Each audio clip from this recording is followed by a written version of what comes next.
बिस्मिल्लाहिर्रहमानिर्रहीम। नाज़रीन कराम, मैं हूँ सैयद मुनव्वर नकवी और आज हम अपने व्लॉग में डिस्कस करेंगे गुजर खान के तेज़ी से बदलते हुए सूरत हाल।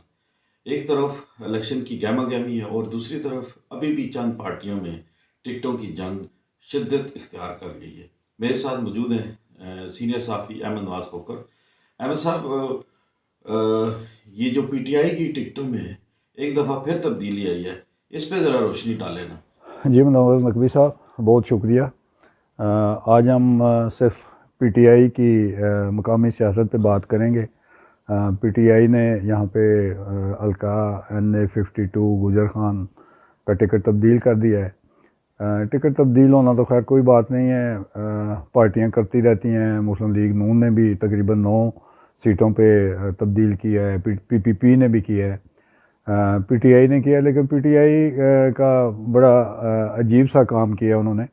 वो ये कि कर्नल तारक साहब को पहले दिया था टिकट, वो अजीज़ भट्टी साहब के साथ लादे हैं, अच्छे कैंडिडेट थे, प्रोफाइल उनकी अच्छी थी, और उन्होंने वर्क भी शुरू कर दिया था 4-5-6 दिन से।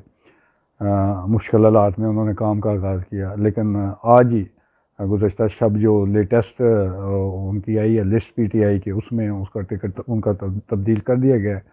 उन्हें कोई इतला नहीं की गई, उनसे कोई रब्ता नहीं किया गया, और वो टिकट अब फ़रक सयाल साहब को दिया गया है।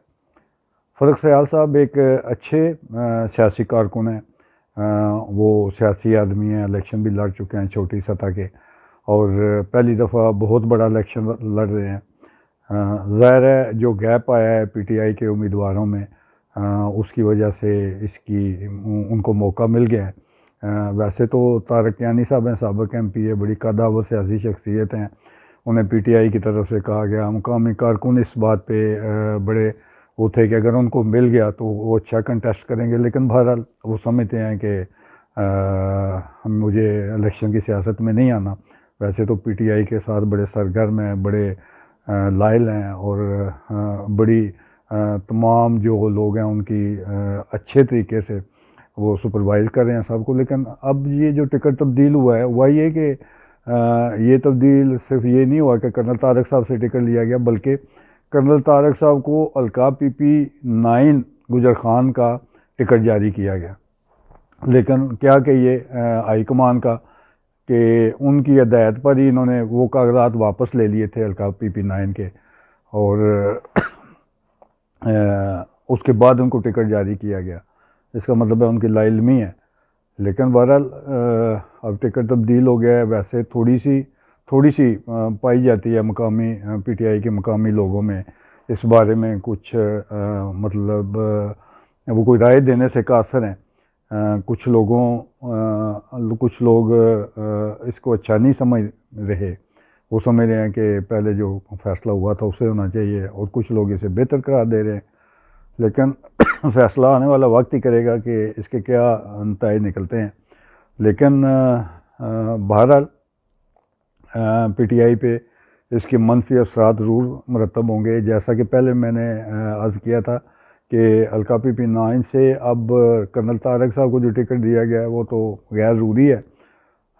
वहाँ से कासम वहीद साहब हैं, वो उनका तल्लुक़ उन यूनियन काउंसिलों से जो गुजर खान में शामिल की गई हैं। तो इसका मतलब ये है कि गुजर खान से उनको वोट्स मिलने के इम्कानात कम हैं। बहुत ज़्यादा नज़रियाती वोट होंगे या थोड़ा बहुत असर सूख होगा। लेकिन वहाँ पे बाद हल्के कह रहे हैं जी कि शौकत भट्टी साहब का जो है वो काम ज़रा आसान हो गया है। बाकी जो दूसरी ग्रुप बंदी थी वो तो मैं अलग बात करूँगा। आज सिर्फ हमने पीटीआई पे बात करना है। अब जो बात मैंने कर्नल साहब के लिए कही थी कि इसके नतीजे क्या निकलेंगे, अब वही मतलब है। मैंने ये कहा था कि अब देखने वाली बात यह है कि वो अपनी इंतखाबी मुहिम किस तरीके से चलाते हैं। यही बात इनके लिए भी है, फ़रक सयाल साहब के लिए। वैसे तो अग्रेसिव कारकुन है, और आज ही पता चल रहा था कि उनको टिकट मिला, और बड़े तेज़ी से उन्होंने आज ही कुछ काम किए हैं। तो देखिए आने वाले दिनों में क्या इसका नतीजा निकलता है। लेकिन बहरहाल ये एक लिहाज से ये बात कि एक आम सियासी कारकुन को MNA का टिकट मिलना एक बहुत बड़ी बात है, और उनके लिए एक बड़ा अच्छा मौका भी है। लेकिन उनका मुकाबला राजा परवेज़ अशरफ ऐसी कदावर शख्सियत के साथ है, और पीपल पार्टी के जो उम्मीदवार हैं और नून लीग के राजा जावेद इखलास साहब हैं। अब अगले 2-4 दिनों में सूरत हाल क्लियर होगी कि इनकी जो इंतखाबी मुहिम है वो किस सिमत जाती है। जी जी नकवी बहुत साहब। शुक्रिया अहमद नवाज खोखर साहब, आपने तफसील से हमें आगाह